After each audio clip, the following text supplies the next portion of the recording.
Questions for Terry? Hey Terry, first time in my 9 years on the beat that we haven't seen the offense during the practice visibility. Was there a motivation for that on your end?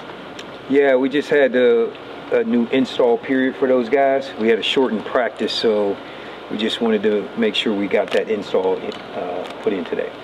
What have you seen from the offense since Saturday? What maybe leads you to believe that you guys are maybe trending in the right direction?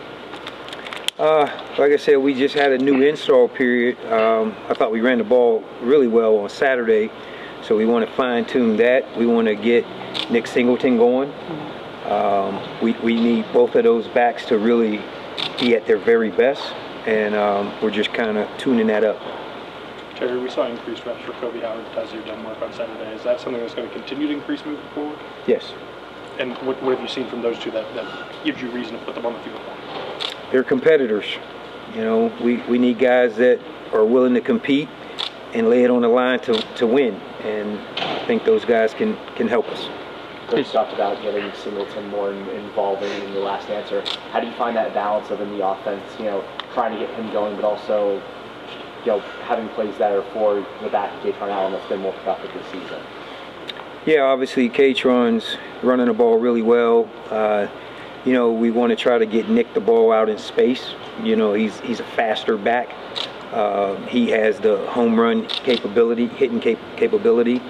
So just trying to be strategic in getting the ball to him in space, and that's going to be a focal point for us. Terry, how much time are you spending on recruiting this week, and what is your message to recruits? Because I'm sure kids are a little confused about what's going on.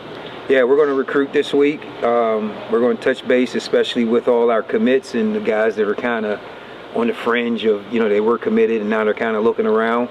We're going to touch base with all those guys, and our message is, Penn State's had 3 coaches in, 60 years or whatever.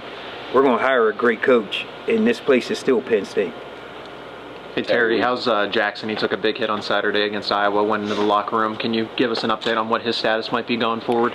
Yeah, we got this bye week, so we're going to take that time to see where he is, but there's no update right now.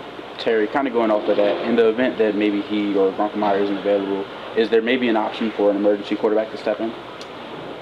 Yeah, so we have Beckham Kritza is coming off the IR list, and he'll be listed as one of the quarterbacks on the roster.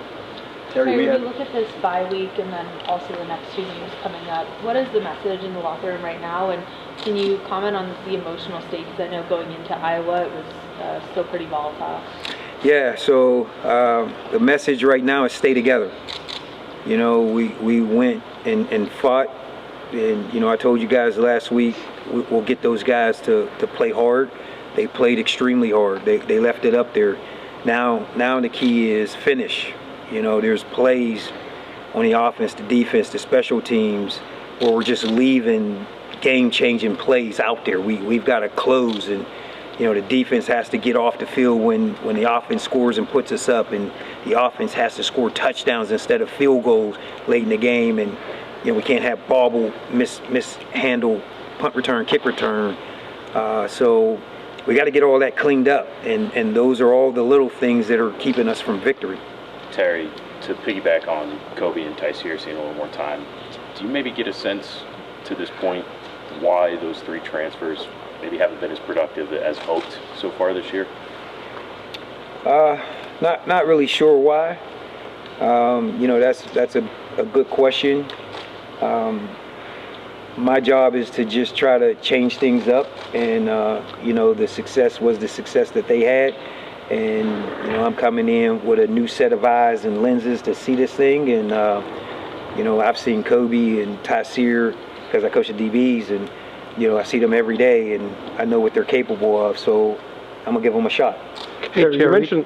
Go ahead, Mike. I'm sorry. What's it been like for you being the boss?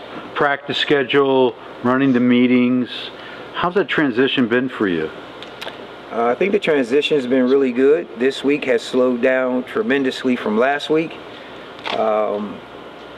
This is a big job. This is a CEO job, and it's so much more than coaching guys on the football field. It's all the organization, it's the media, you're running everything, and so all of that was kind of rehashing some old memories from when I was a head coach, times 10,000. I think this week is slowing down. This week, I've already watched more film on Ohio State than I watched on Iowa the whole week last week. So we're ahead of the curve, and I think now we're going to settle on in and kind of get into a routine and just keep putting our best foot forward. Terry, Chaz Coleman, I believe, has played 12 combined snaps the last couple of games. Is he dealing with something injury-related, or is it more of a personnel decision on Jim's end, why we haven't seen much of him? Chaz was sick going into, I think it was the UCLA game, and he's just now getting healthy. And then with the Iowa game, Chaz is more of a pass rusher, and he didn't fit the game plan for what Iowa was going to bring. They were going to run the ball, and he's a little thinner on that side. That's why Yvonne played a lot more in that game. To stick in that room, I think we saw Zariah go out early in that game, and then Jalen was out on the availability report. I don't think we saw him today. Do you have an update on either of them? Yeah, there's no updates on them. With the bye week, I fully anticipate those guys will be back at some point. Terry, we've heard from some of your DBs that have said that they've gone to defensive staff meetings to try and get a better grasp of what Jim wants out of the defense. I've never heard DBs doing that before. What do you feel like they have a grasp on this defense, or what can you maybe do to kind of keep that learning process going? Yeah, those guys come in there sometimes when we watch practice or watch the film after practice. There's a lot of combination calls, right? If the offense does this, we're going to do that. And there's like 6 different options to a single play. And, sometimes there's not really a right or wrong. They got to just confirm a call so we're all on the same page. And then you all obviously want to be in the perfect call. And so those guys are trying to learn that. I think they have a good grasp of it, but they're still learning it. And, it's still a work in progress, and we just got to get the mental thinking out of it where our guys can play fast and be more athletic and better players. Is there anything that you can do to speed that up, or is that just how long this defense takes for guys to learn? Yeah, it's complicated. Yeah. It's very complicated. It's pro-like. So this is really good for our guys that dream and wish to go to the NFL. This is what they're going to get, and they got to understand you have to apply yourself. Right, where football may have been so easy where, I can grab that, I can grasp that, I can grasp that. Now all of a sudden, you have to study this like education, like going to math class, Coach, you mentioned trying to find a spark and also making changes. Has there been any thought to maybe giving other coaches more of a voice into play calling on either side of the ball to try and, just change the voice in the players' heads? The play callers are the play callers. We do have opinions from everyone else. That's kind of been one of my roles here this last week. Just getting ideas of, how everyone thinks of the offense and what we think we should be doing, and how everyone thinks of the defense and what we think we should be doing. There are subtle changes that are have been taking place. We're just going to continue to try to tweak here, tweak there. We're not trying to blow this thing up. At the end of the day, man, we've lost 4 games, and in any game, one play could make a difference. We're trying to close the gap for that one play difference, and that's what we're grasping onto. Hey Terry, do you think you can get to a place where you play complementary football with this team across the ball? We have to. It's the only way to success, right? And all 3 teams have to be clicking on all cylinders.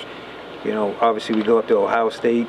They're the best team in the country. They're the most talented team in the country. We have to be clicking on all cylinders to give ourselves a chance for that game. Terry, on Saturday night, you talked about the struggles of getting the ball downfield, getting completions even in the intermediate range, and you said you needed to fix that. It was your job. Have you had some significant dialogue on that subject with Andy over the last few days? And could you maybe, if you have, could you tell us maybe where you think that process is going? Yeah, we had those conversations last week, and we continue to have those conversations. That's going to be a part of, Taysir and Kobe as a part of that, right? Like, how can we get the ball in different areas of the field? We've just got to continue to grow our pass game beyond the intermediate zone, right? So, that's your digs, your curls, your comebacks, and then vertically deep. And, just to, with our run game starting to click and starting to hit on all cylinders, we've got to be able to play action off of that and go in behind the linebackers and develop that pass game. So we've been talking about that a little last week and a little more this week. We have to execute that to have a chance again. Terry, there was so much emotion from the sideline during that game against Iowa. Is this still a team that wants to fight to the end of the season? Yeah, they don't have a choice if they're going to play for me. Like, quit isn't in my vocabulary. Like, we all have a job to do, and everyone's got to play to the end. You got to give your soul, and things aren't going our way right now, but the only way to get out the storm is to run through the storm, and we're going to run through the storm until we get out the storm, and we'll come out and the sun will shine on us, and we'll all be better for it. Thanks, Terry. Thanks, Terry.